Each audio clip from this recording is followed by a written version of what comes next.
Good evening. Calling to order the September 26th school committee meeting of the whole. We'll all rise and regular meeting. We'll all rise and salute the flag. Pledge allegiance to the flag of the United States of America and to the republic for which it stands, one nation, under God, indivisible, with liberty and justice for all. Thank you. Mr. Galucci, we call the roll. Sure. Mrs. Bronson-Rizzo. Present. Mr. Ferranti. Here. Mr. Kingston. Here. Mrs. Milbury-Ellis. Present. Ms. Monteroso. Here. Ms. Ty. Here. Acting Mayor Keefe. Here. Item number 2, we have recognition. None? Okay. Consent calendar. Motion to accept the consent calendar? Second. Before we second that, are we filling the positions that we talked about, I think it was the last meeting? There's a couple of janitor positions.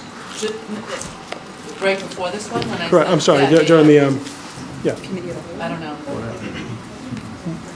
It would be helpful if we could, so there were 3 positions on the list of new positions, 3 positions on the request for carry forward spending. One was an additional custodian at Revere High School, and the other 2 were 2 paraprofessional positions that are currently part-time going to full-time at the Paul Revere. If we could proceed with those 3 things, I think the committee would have to vote to approve that before I could proceed, even if there's no approval of the rest of the request for funding. Okay, we're working on the consent calendar, so my motion still holds to that. Okay, And that was second. we have a second. Okay, roll call. We can make a motion. Mrs. Bronson-Rizzo. Yes? Mr. Ferranti. Yes. Mr. Kingston. Yes. Mrs. Milbury-Ellis. Yes. Ms. Monteroso. Yes. Ms. Ty. Yes. Acting Mayor Keefe. Yes. We can actually go on those down a little further, okay? Student representative report?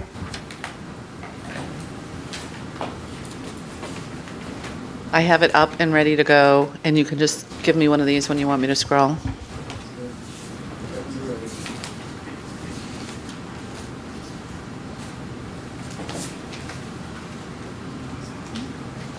Hi, Rian. How are you? Good, how are you? Ready. Ready? All right, everybody, my name is Raihan Ahmed. I am the senior student representative to the Revere High School, and we can just dive right into it. So, or it's not up yet. You're good.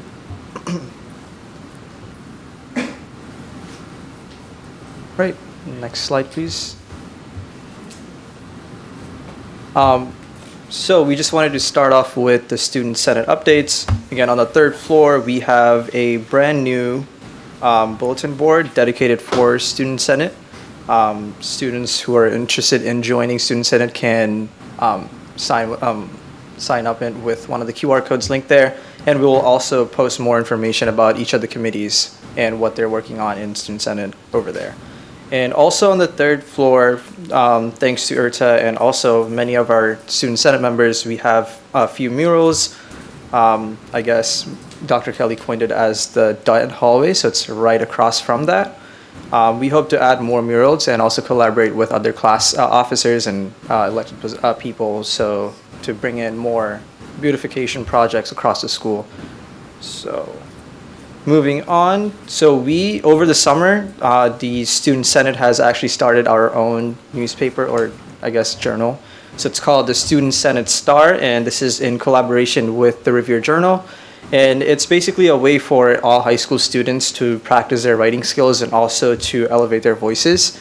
So for the first edition, we have a variety of people talking about different things. Again, we just allow anyone with I guess any sort of creative, anything that they want to highlight to go on this. So I believe within the next few months, we hope that more and more students will come up and present their works, and we hope to see more amazing, great works by amazing writers. Moving on, so this is initiative that the student representatives, so both of us, have come up with. It's called Respire, so reversing e-cigarette surge and providing inhalation risk education. And the main goal of this is to improve the support infrastructure of students using vapes and other addictive products in the school.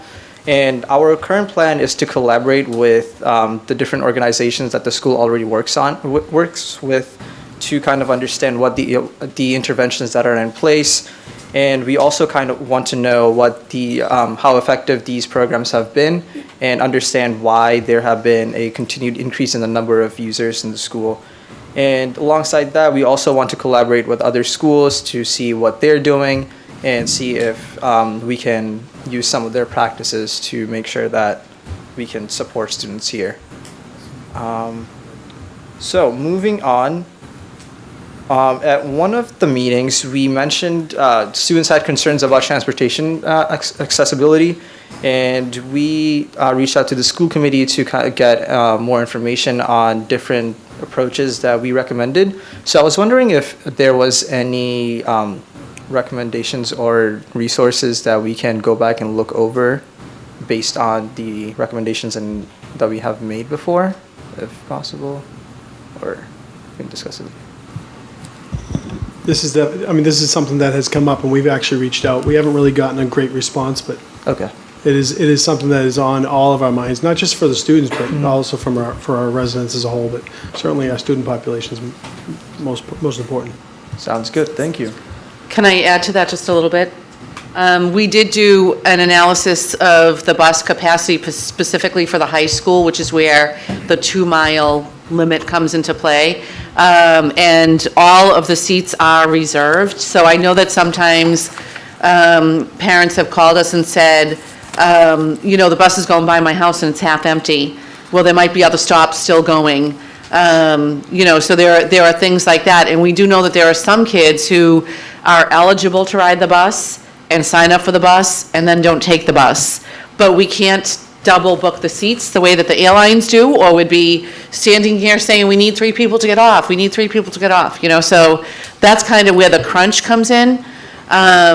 We do have a partnership with the MBTA, where students can get a student pass from the main office, and this is for middle school or high school kids can go to their main office and get a student pass, which gives you a reduced rate on all MBTA services. We have explored, but have not committed to buying the MBTA passes, which cost $30 a month, because it gets a little bit expensive. It ends up being about $300 per pupil, which is a lot. But we are still thinking about ideas like that and exploring that. In terms of the Safe Routes to School program, we've focused that mainly on areas around the elementary schools where there is no transportation provided unless the student has an IEP, or if they're from a really remote area of the city. Because they're so little and so many of them walk, that's where we've been focusing our work with, and I have to give credit to Julie DeMauro from the city, who has really spearheaded that work around. We did a whole study around the Garfield School. We did a whole study around the Lincoln School. I believe we did the Beachmont. And there had been all of them. There had been parking studies already done at the Hill School when that was built, at the West Revere when that was built, and at the Paul Revere when that was built. So that's kind of where we are with Safe Routes to School. I think that's something we should look at when we have the new high school open. And make sure that there are good walking and biking paths to and from the high school. Ms. Rizzo? I think I want at this time to make a motion to send this information of the student report to the Safety and Security Subcommittee to discuss a little bit more further, so that, just to reach out and get all the information, and hopefully they can get back to you with some changes. And maybe you can even attend, they can make it at a time that you can attend and have some input. Ms. Rizzo, before we put this into committee, I did want to ask Mr. Galucci. I need a first and a second. First and a second, then discussion. I'll second the motion. Discussion. Yep, discussion. Thank you. Mr. Galucci, Oh, did you want to go first, Ms. Tai? Yes, discussion. Then I have talked about that particular problem, from Beachmont particularly, that it could be one house and they know about these. It can be one house and then two houses farther up, they're too far, and one kid gets a ride on a bus and the other kid doesn't. I wonder if we could consider, and I put this before the committee, I wonder if we could consider denying people the use of a bus, whether that would be legal or not. If you get a bus pass because you think you might want it on a couple of days, if you don't take the bus for 2 or 3 weeks or whatever it is, or 2 or 3 days, or 5 weeks, and that number is arbitrary. But maybe then you could say that person doesn't get the privilege anymore, but the privilege goes to someone else who is perhaps nearer or far. I recognize that that's fraught with difficulties, but I think it bears some discussion, just because I know, because I live in Beachmont, that I hear this from people all the time. Why can't, that's one of the main questions when I'm sitting on my porch. Why can't we get a bus from it? So just to consider that. Thank you. Anyone else have any discussion? I mean, I was just very much going to say a lot what Ms. Tai had said, and ultimately, can we do some audits at some point at the quarter mark? Is it being utilized? There's nothing worse than have a parent call us and say, I see this bus leaving past my house going right to the school, and there's still 10%, 15% available. So we want to make sure that we're fully utilizing the buses. We don't want those pictures, we don't want those emails, because it's frustrating. So, thank you. So motion to put this in the committee? Yes. All in favor? Great, and moving on. Oh. One more slide, yeah. And then moving on, we just have a letter to the school committee from the student senate regarding the phone policy.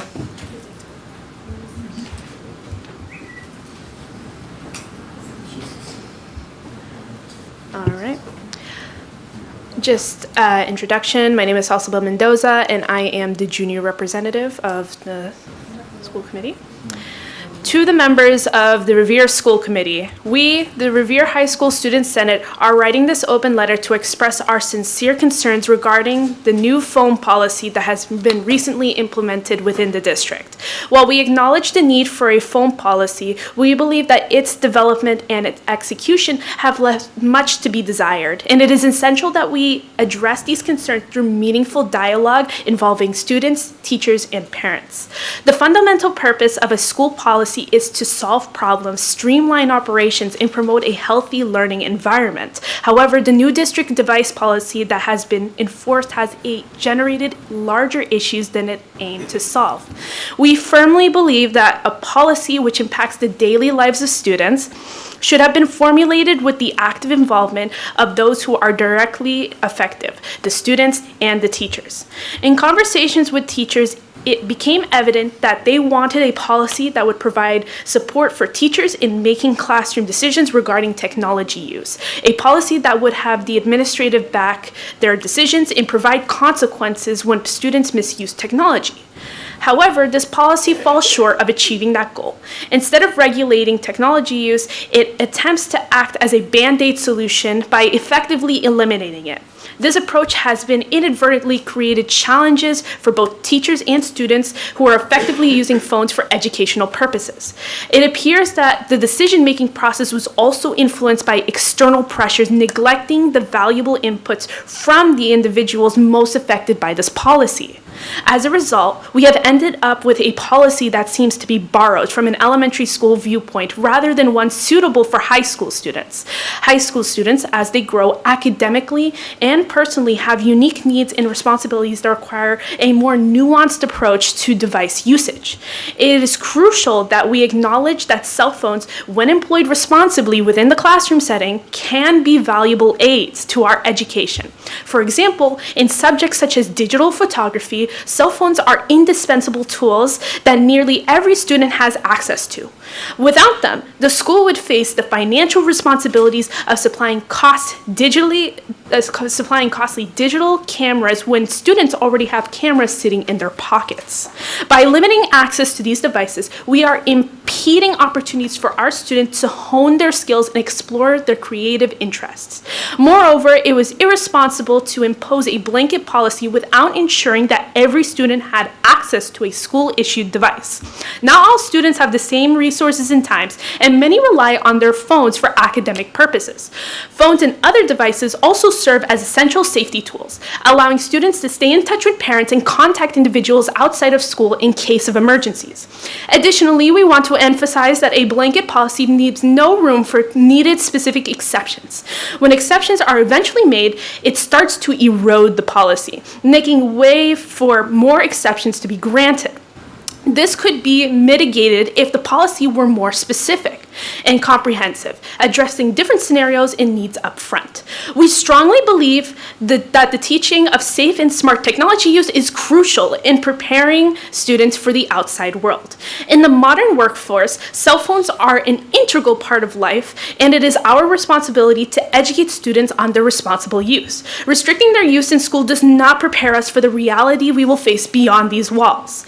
In light of these concerns, we respectfully request that students be fully included in discussions regarding policy changes that directly affect us. We believe our perspective, experiences, and insights can contribute significantly to the creation of policies that are both practical and beneficial for our learning environment. We urge the Revere School Committee to facilitate a dialogue that brings together students, teachers, and parents to revisit and refine the current phone policy. Let us work collaboratively to develop a policy that reflects the needs and aspirations of our high school community while addressing legitimate concerns about device usage. Thank you for your time and consideration. Sincerely, the Revere High School Student Senate. Thank you.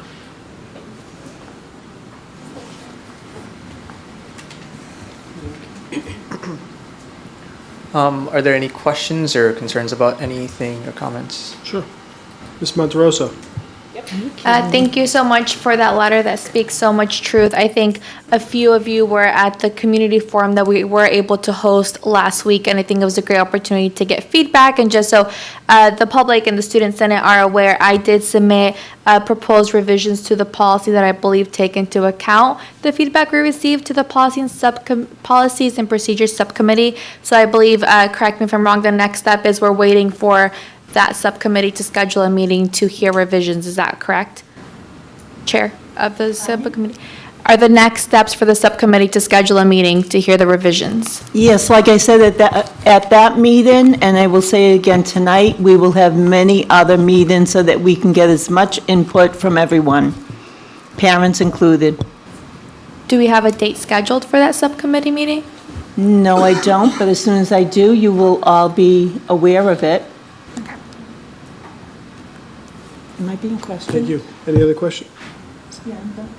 Ms. Rizzo? So my first question was regards to the risk education. I was wondering what other districts are you working on? You had said you're going to be working with other schools, Yep. peers? So we have, at the current moment, we're not looking like, we're not actively collaborating with any districts, but I do know that Chelsea has programs or are working on programs as well. And we have strong connections there, so we would like to work with the representatives in that district and districts similar to Revere, so that we can kind of come up with effective practices. And I also know that the Massachusetts Association of Student Representatives also holds conferences, and I believe that's a great opportunity for us to also connect with other districts and see what they're doing regarding this. I do work with MASR. There is going to be a meeting in October. I'd love to see you there because great information. You know, when you get to work with other peers from other cities, you learn so much more, and what works and what might not work there, you try it here and it works here. So I look forward, I hope you can get to the MAS, I think it's in MASR. I got another acronym I can never say. My second thing is, I did print out the letter this morning. I really appreciate all the comments. I am adding it to a few other comments that we got, and like I had said just a few minutes earlier, we are going to be having other meetings so that it could be different times, so it could be more accessible for people.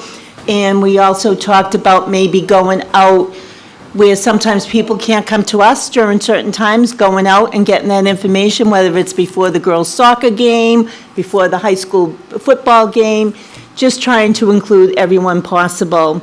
So hopefully, we're going to get a ton of information that can help make a well-rounded policy. So thank you for all the work. I look forward to seeing what you're doing with the risk education and everything else. I'm so impressed. Yep. Thank you. Thank you guys so much. Any other concerns, comments? Oh, okay, great, good job. Thank you. Thank you. I'd just like to give you a real compliment from a former English teacher. It was beautifully written and just as nicely delivered. Congratulations. If you want to go and speak Secretary of Speech and Debate. Okay, all right. Good job, great job.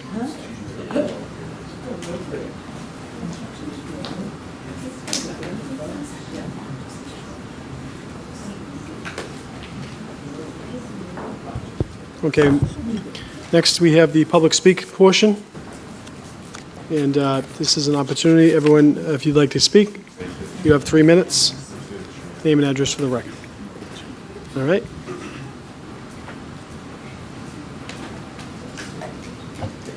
Ralph DeChico, 49 Washington Street. If I could just indulge the school committee for a minute. I'm not sure if you all do know, but the school department did lose a respectable person over the weekend, Brian Rubble.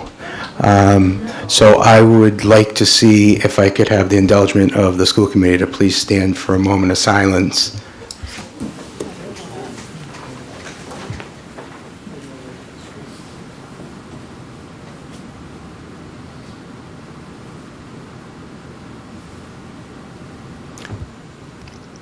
Thank you.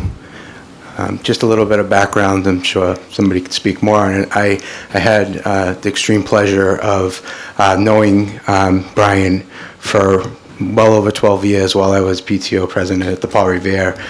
He was a tremendous asset to not only me at the PTO at the Paul Revere, but throughout the community and the food services throughout the school year, especially on our field days when we needed anything to be brought throughout the event. And I'm sure this was done throughout the school district. So he was a tremendous asset. He'll be well missed. And if I can make a recommendation to the school committee as a citizen, I would like to see some type of memorial plaques possibly put maybe in each cafeteria of the school, since he was the delivery of food services. That would be my suggestion. So of course that is the decision of the school committee to make that. He was a tremendous asset, and he'll be deeply missed in this community. He battled for a long time with his illness, and he didn't really show it. And even when he near the end, when he was still working with it, he never said no word of it and kept going. So I don't know if anybody wanted to speak about that, or before I mention a couple other things that I wanted to talk about.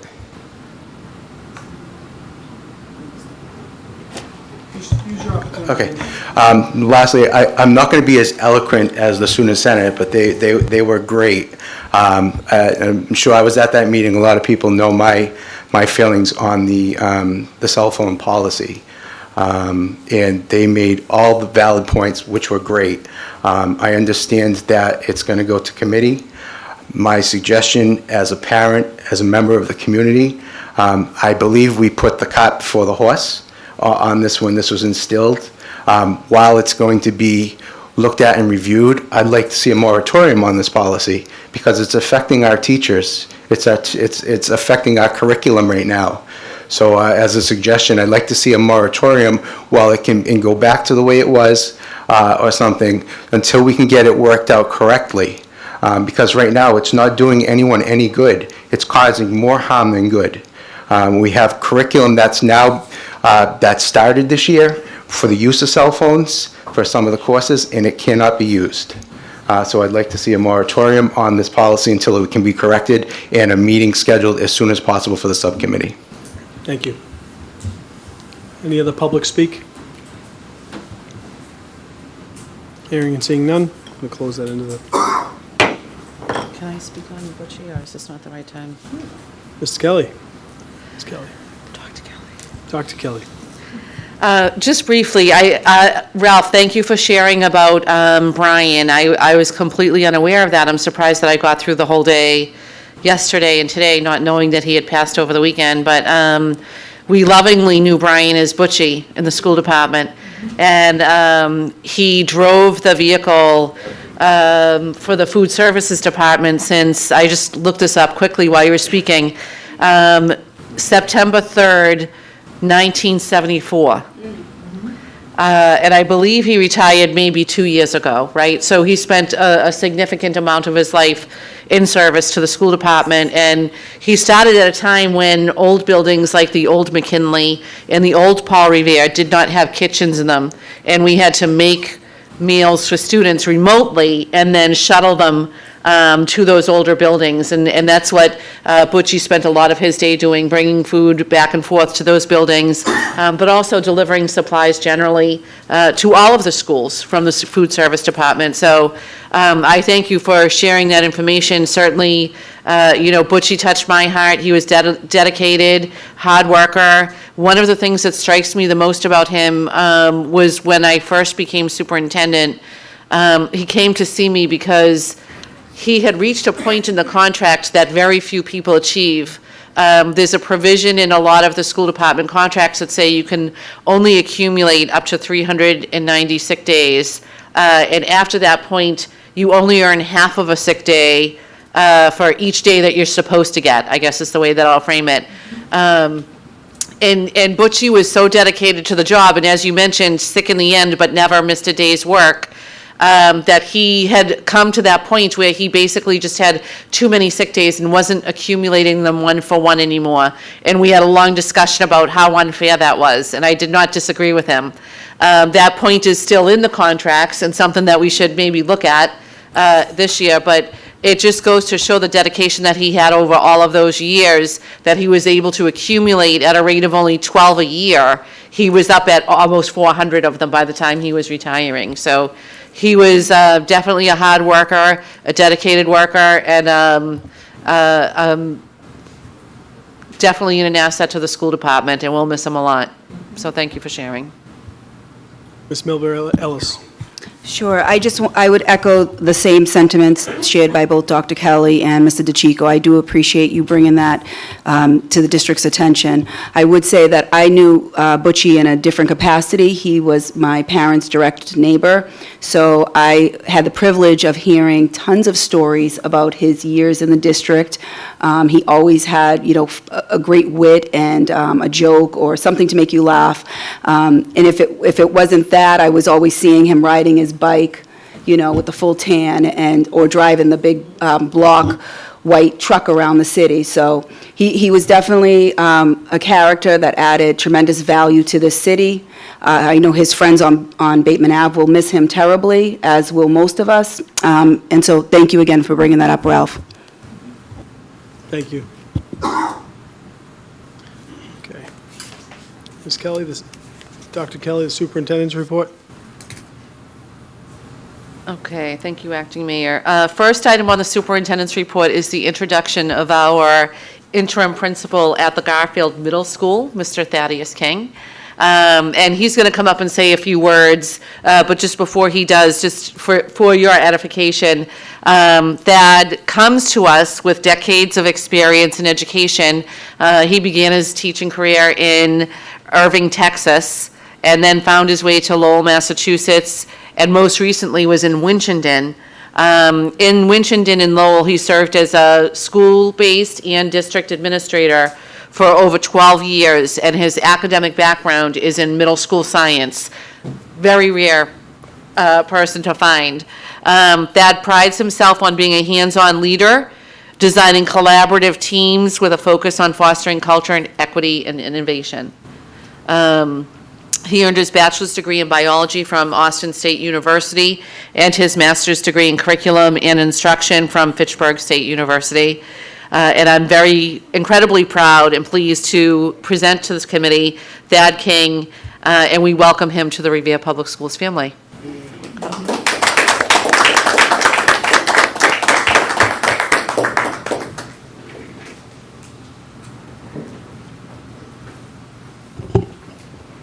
Thank you, Dr. Kelly. I think you said everything, so. It's accurate. I started my education career formally in terms of being an educator in Irving, Texas. They did not transfer me to Lowell. I spent about a decade in between in high tech, so I worked for Lucent Technologies. That's how I ended up in New England. So I've been in New England now for 22, 23 years. I live in Groton, Massachusetts, but I started here in Massachusetts and Lowell, spent quite a bit of time there, really enjoyed that time. Really just wanted to sort of build out my skill set and went to Winchendon as a high school principal. Really enjoyed that until COVID. And so, COVID hit and I ended up as a COVID leader, kind of the COVID lead for the district in Winchendon and some other central office responsibilities. And really fortunate to be here. I've had a really nice past in terms of being able to work with some really great teams, and I think we're only as successful as those teams that we put around us, and I'm really fortunate, here in this district and specifically at the Garfield to have a really great team around me, all the way from our teachers. If you've seen some of the recent accomplishments relative to MCAS, I think we're really proud of what we've done there. But all the way, our custodians are a fantastic team. Our cafeteria faculty are fantastic, treat the kids so well, and everyone there so well. So really fortunate to be at the Garfield. I'm very happy to be in Revere. So happy to be back into an urban context. It's where I belong. I had a superintendent one time tell me that I was not supposed to leave. She happened to be from Chelsea, and I think she was right. I got called Mr. the other day, and it warmed my heart. I actually texted my wife, who's also an educator. I was like, yep, this is right. So at any rate, very happy to be here and happy to answer any questions you might have. Thank you. Any questions for Mr. King? No? Welcome. Congratulations. Welcome to Revere. I'm going to forfeit my question to that young man over there. Young man, what's your question? I have a question. Okay. Will you tell everybody why you had to leave Winchendon? Why did I have to leave Winchendon? That's a great question.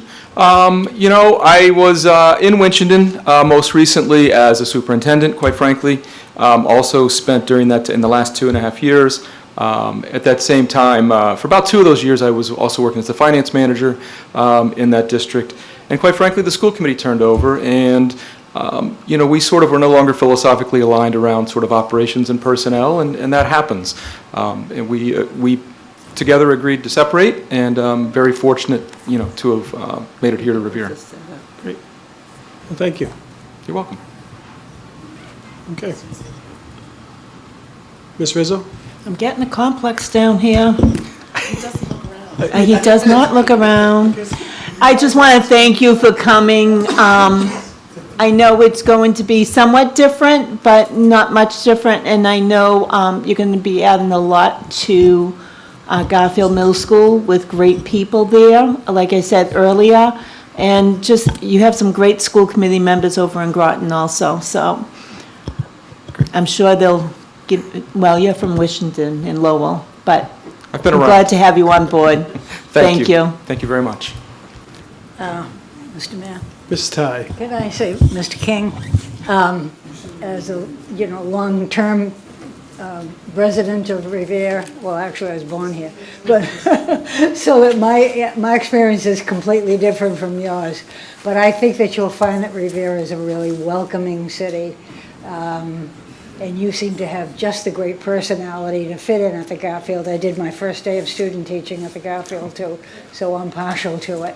And I know you have great people that'll work with you. So welcome, and we hope you stay for a long time here.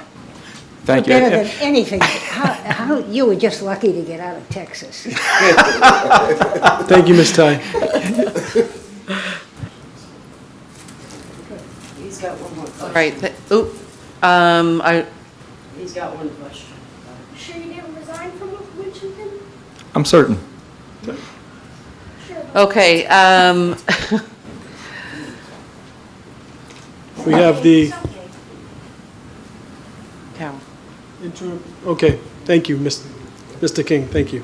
My pleasure. Thanks for coming. Do you want to take a 2-minute recess? I think that we need a 2-minute recess so I can talk to Okay, Pat. 2-minute recess, please. All in favor?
We're going to be quick, yeah. Okay. Thank you for the recess, Acting Mayor Keefe. Next up on the superintendent's report is the district improvement plan. I do have it on, actually I have to share it, right? You all saw it before, and we did go over it in depth at a previous school committee meeting, so I'm not going to do that tonight. We did review this with all of our administrative teams and got some feedback and edits from them. I didn't know if there was anything the committee wanted to add, and if not, I would request that the committee vote to accept it so that we can move forward with our school improvement plans, which are built off this district improvement plan. So move. I'd like to see us move forward. Okay. I'll second that. Second? All in favor? Discussion? Discussion? Oh, yeah, Ms. Saeed, I'll be Milbury quick. Ellis. I just want to make sure I understand. This is the 5-year plan that's already been in the works? Correct. This is, This year is the last year of our five-year Of this- plan. Of the one that we've been discussing? So That's there's right. nothing new in here that we haven't already? Correct. Okay. Yep. That's fine. And I just take the opportunity to say that in the spring, we'll be looking to convene committees of students and parents again and restart this process for a new five-year plan. Thank you. Ms. Rizzo? Dr. Kelly, does this have any changes from the one we originally had? It does not. Okay, thank you. Thank you. All in favor? Aye. Aye. You want to talk? So moved. The next item is the COVID policy, and I'm going to ask Dr. Galucci to share a little bit about this. We did get an update, actually, is it an update or is it the same from last year from the city of Revere? There's some tweaks to it, am I right? Very, very similar. And I know that you shared that already with the policy subcommittee, but I don't know that it was shared with the whole committee. And we just wanted to take the opportunity to talk about that. Yeah, so I can say that a lot of the practices that were in place will remain in place. So if someone does test positive for COVID, they'll be required to quarantine for 5 days. They can return to school on day 6. From days 6 to 10, they have to wear a mask while in school. If you remember back, either symptom onset or positive test result is day 0. You then start the counter. So weekends eat up a little bit of time. So roughly, we're hoping that a typical COVID case, if a student had to be out Wednesday through Friday, then Saturday, Sunday, they can return with a mask on Monday. The one big change to the policy is that the nursing teams are not going to be performing symptomatic COVID-19 testing in the nurse's office. That does not mean that they will not work with families and recommend testing. Certainly they will when symptoms are present. I know a lot of people's minds go to, we want to know if they have COVID or not, but the one thing that I'll say is really the typical indicator is fever. And even if that were not COVID, the nurses would be dismissing any child that has a fever. So that is consistent and really not cause for concern. Thank you. You're welcome. Thank you. Any questions regarding the policy? Mr. Kingston? It came to my attention at work. The federal government has opened up another plan through the FTC that you can get COVID tests on. You can order COVID tests and they'll send them to your house for free. Because right now, if you don't have a COVID test, you have to go to the pharmacy and pay for it. So that's been opened up. If you go to the FTC site, you can order 4 free COVID tests to come to your home. Thank you. Great, thank you. Anyone else? Okay. Next, we have the carry forward proposals, which were discussed earlier. Yeah, sorry, and I'm looking for mine now. I think I folded it up with another packet, but again, as we had talked about at the committee of the whole meeting, most of those are not critically important items that we need a decision on now, and I know the committee needs time to consider before they want to vote. The 3 things I would ask you to think about for tonight are the custodian position at the high school and the 2 Paul Revere paraprofessional positions, extending them from part-time to full-time.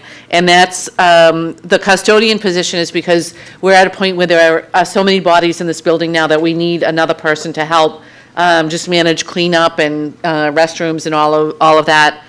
It would be a daytime position, not a nighttime custodian position. So somebody to be in the building when we have the bulk of our staff and students here.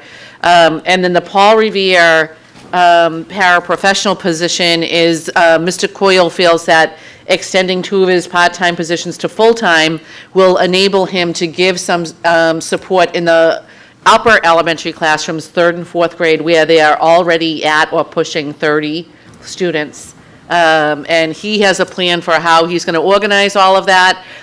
He's assured me that that is sufficient for what he needs. And so I would just ask if the committee could give me permission to move forward with those 3 so that we're not delaying hiring processes by another month. That would be helpful. Thank you. Does anyone have a motion? Motion I move to that we- approve. We put in the dollar amount? Yeah, they're right here. 80,000 and 60. $80,000 and $60,000 for the positions. Okay, we have a second? Yep, second. Ms. Milbury Ellis? Okay, well, roll call?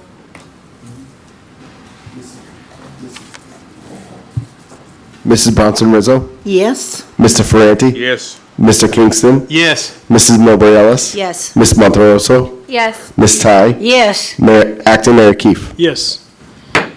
Motion passes. Mr. Chairman, I just have one question on the Sure. list that was sent to us today. Yes, Mr. Thank you. Ferrante. To Dr. Kelly, I noticed that his amount for Chromebooks at $385,000. Do we have any money in that account now, or has that all been wiped out for Chromebooks? There's no money right now for additional Chromebooks in the regular budget. We had taken that out in favor of the flip blocks, but we wanted to make sure that we would allocate these funds so that we can increase the one-to-one program as we go forward. How many Chromebooks do you think this would cover? That will cover 1,000 Chromebooks. Okay, thank you. Thank you. So I'd like to make a motion to send the rest of the request to Ways and Means. Second. We have a second. All in favor? Aye. The next item on the superintendent's report is just a brief update on the accelerated repair projects that we have going at the Beachmont School and the Lincoln School. And believe it or not, we started these programs in 2021 with the MSBA. We had hoped that we would begin that work in the summer of 2022, but you might recall that supply chain issues caused a delay in both of those projects. At the Beachmont, the project was focused on replacing their boiler system, and at the Lincoln School, the project is focused on replacing doors and windows, which would complement the new air conditioning system that was recently installed in that building. We were trying to kind of align that timing a little bit better, but we got waylaid. Anyway, the Beachmont boiler project is just about finished. Between the two projects, we had a total project budget of $3.6 million, of which MSBA is reimbursing us $2.7 million. So really, it's almost 3/4 of the cost that the MSBA is reimbursing for these two projects, which is really exciting. As I mentioned, the Beachmont project is just about done. There are still some punch list items, and they're doing some final work over the next week or so on that project, and it will be ready to commission by October 15th when we switch over to our heating system. We also just had the kickoff meeting at the Lincoln School where all of the parties involved, the consultant that we're using is PMA and the architect is CGVKV. And we're working with them to do the window design and all of that. So they were over to see the building last week. They're finalizing the CAD drawings now. And we should be ready to roll with final plans on that to start next month so that we can begin the actual physical work as soon as school gets out in June. One thing that I want to put on the school committee's radar is that part of the work they're going to do over the next couple of months is really backwards map the timetable on how long this work is going to take. And it might be the case that we decide we have to start a little bit before school gets out in order to make sure we can finish everything before we return to school in August.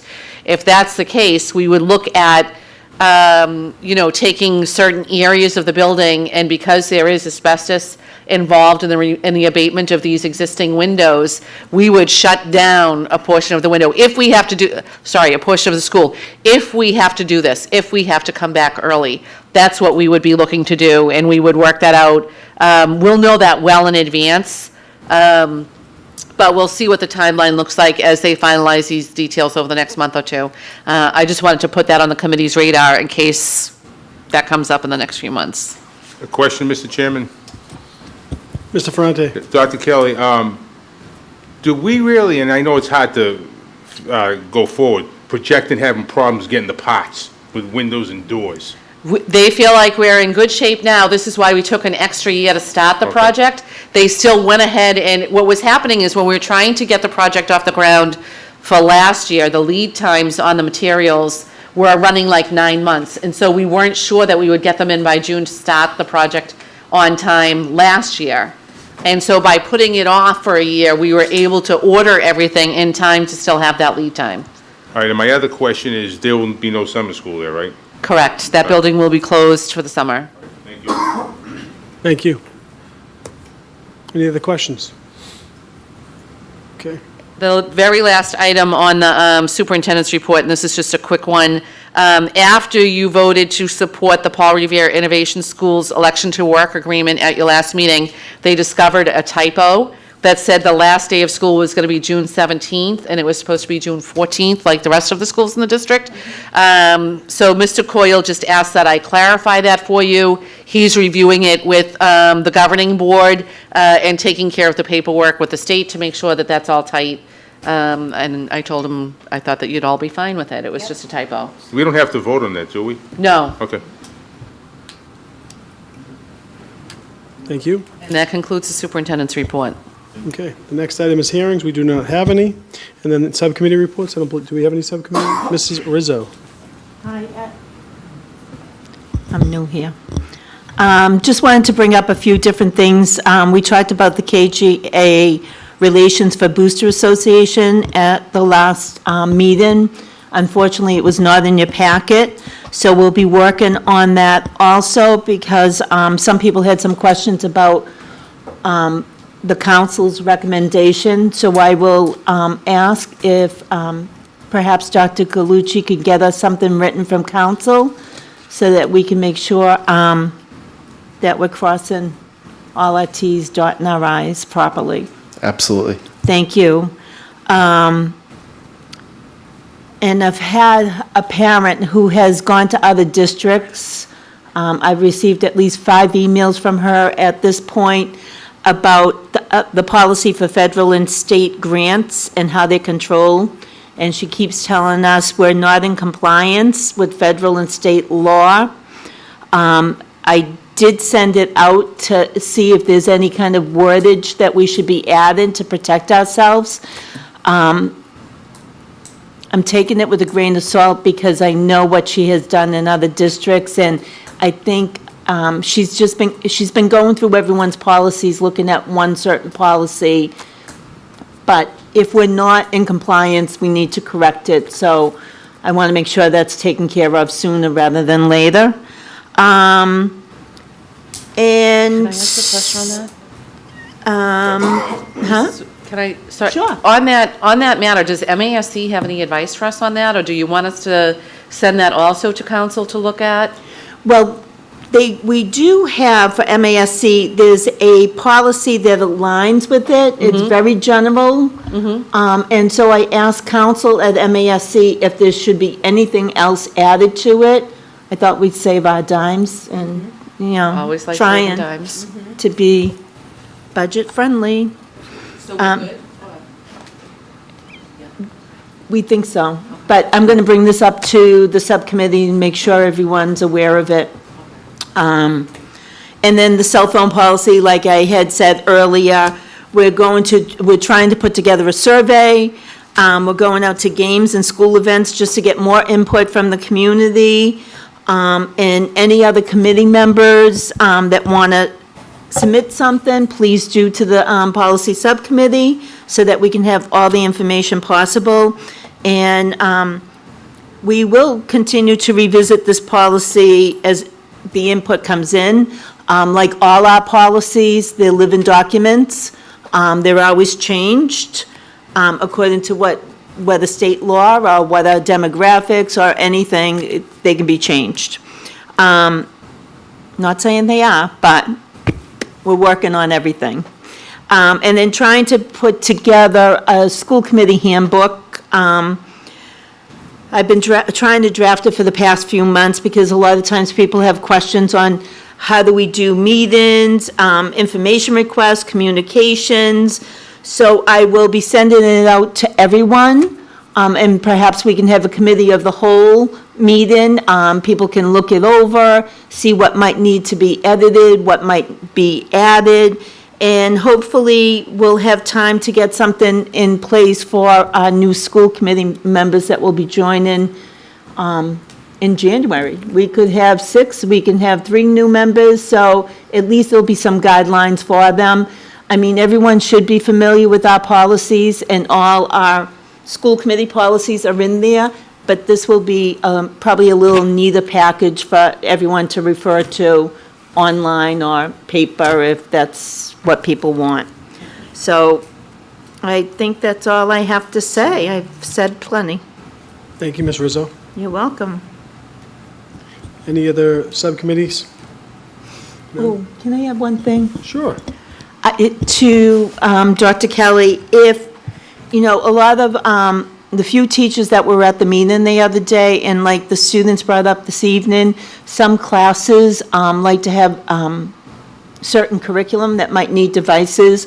Is it possible, I don't mean tomorrow, I know you have a full plate, but if we can get recommendations of what teachers might think would work best for the curriculum they may be doing at that time, and that will help us figure out what we need to do also. You mean in terms of alternatives to cell phones? Yes. Okay. Yep, we can work on that. Whether it's headphones in the classrooms or... Thank you. Oh, and the list of classrooms that might want it. Thank you. I did have that on my radar from the larger meeting that, Okay. to find that out. Thank you. Okay. Motions. Mr. Chairman, I will read them. Wave. I'll read them. Make it, okay. Mr. Ferrante? Okay, motion A, motion to encumber $21,000 for invoice number 30 for Left Field LLC for July 2023 professional services. So moved. Second? Roll call. Mrs. Bronson Rizzo, Yes. Mr. Ferranti. Yes. Mr. Kingston, Yes. Mrs. Milbury Ellis. Yes. Ms. Monterosso, Yes. Ms. Ty, Yes. Acting Mayor Keefe. Yes. Next, motion to approve payment in the amount of $21,000 for invoice number 30 for Left Field LLC for July 2023 professional services. So moved. Second. Roll call. Mrs. Bronson Rizzo, Yes. Mr. Ferranti. Yes. Mr. Kingston, Yes. Mrs. Milbury Ellis. Yes. Ms. Monterosso, Yes. Ms. Ty, Yes. Acting Mayor Keefe. Yes. Next, motion to approve payment in the amount of $119,637.93 for invoice number 87970 for Perkins Eastman Architect, DPC, for July 2023 professional services. So moved. Second? Roll call. Mrs. Bronson Rizzo, Yes. Mr. Ferranti. Yes. Mr. King, Yes. Mrs. Milbury Ellis. Yes. Ms. Monterosso, Yes. Ms. Ty, Yes. Acting Mayor Keefe. Yes. Next, motion to encumber $119,637.93 for invoice number 87970 for Perkins Eastman Architect, DPC, for July 2023 professional services. So moved. Second? Roll call. Mrs. Bronson Rizzo, Yes. Mr. Ferranti. Yes. Mr. Kingston, Yes. Mrs. Milbury Ellis. Yes. Ms. Monterosso, Yes. Ms. Ty, Yes. Acting Mayor Keefe. Yes. Next, motion to encumber $25,440 for invoice number 7 for Consigli Construction Company for July 2023 professional services. So moved. Second? Roll call. Mrs. Bronson Rizzo, Yes. Mr. Ferranti, Yes. Mr. Kingston, Yes. Mrs. Milbury Ellis. Yes. Ms. Monterosso, Yes. Ms. Ty, Yes. Acting Mayor Keefe. Yes.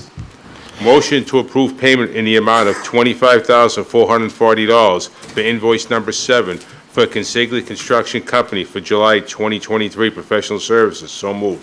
Second? Roll call. Mrs. Bronson Rizzo, Yes. Mr. Ferranti. Yes. Mr. Kingston, Yes. Mrs. Milbury Ellis. Yes. Ms. Monterosso, Yes. Ms. Ty, Yes. Acting Mayor Keefe. Yes. Motion to encumber $21,000 for invoice number 31 for Left Field LLC for August 2023 professional services. So moved. Second? Roll call. Mrs. Bronson Rizzo, Yes. Mr. Ferranti. Yes. Mr. Kingston, Yes. Mrs. Milbury Ellis. Yes. Ms. Monterosso, Yes. Ms. Ty, Yes. Acting Mayor Keefe. Yes. Next, motion to approve payment in the amount of $21,000 for invoice number 31 for Leftfield LLC for August 2023 professional services. So moved. Second. Roll call. Mrs. Bronson Rizzo, Yes. Mr. Ferranti, Yes. Mr. Kingston, Yes. Mrs. Milbury Ellis, Yes. Ms. Monteroso, Yes. Ms. Ty, Yes. Acting Mayor Keefe. Yes. Next, motion to encumber $25,440 for invoice number 8 for Consigli Construction Company for August 2023 professional services. So moved. Second. Roll call. Mrs. Bronson Rizzo, Yes. Mr. Ferranti, Yes. Mr. Kingston, Yes. Mrs. Milbury Ellis, Yes. Ms. Monteroso, Yes. Ms. Ty, Yes. Acting Mayor Keefe. Yes. The last one, motion to approve payment in the amount of $25,440 for invoice number 8 for Consigli Construction Company for August 2023 professional services. So moved. Second. Roll call. Mrs. Bronson Rizzo, Yes. Mr. Ferranti, Yes. Mr. Kingston, Yes. Mrs. Milbury Ellis, Yes. Ms. Monteroso, Yes. Ms. Ty, Yes. Acting Mayor Keefe. Yes. That's all the motions. Thank you, Mr. Ferrante. And unfinished business, Mr. Kingston? I hope it's appropriate, but I'd like to ask Dr. Galucci if he could give us an update on the flip locks. Yes, I can. So we are purchasing the actual locks through a government-approved contract, so that's not going to be a hassle at all. Mr. Cruz just submitted a summary to Mr. Bacardi in the city office for the installation piece, as that has to go out to bid. Luckily, we are under the threshold for having to have a DCAM certified installer, so it opens up the installation bid to anyone who can install these locks. Any idea, like on a, like start, finish, any idea? Timeline? Not yet. I really have to see how the bid goes, but, and I anticipate that that's going to go up post this week. Thank you. You're welcome. Thank you. New business? New business. Oh, Ms. Rizzo? I just want to thank Dr. Kelly for the letters that she sent out to Commissioner Riley this week. There's been an amendment request from Prospect Hill Charter School and Community Charter of Cambridge, and that's to extend into Revere. And we worked very hard on that, say no to charter schools. And I will continue to fight charter schools. I'm not saying there are bad ones or good ones, or, but right now, we need the public dollars in our own school. So thank you, Dr. Kelly. I will ask if this committee will look into writing our own letter to Commissioner Riley on it. Just to that point, the public comment period for those two proposals is open until November 8th. Right. I'll be there. Thank you. Any other new business? No? Nothing on the executive session? Motion to adjourn? Have a great evening. We'll see you on October...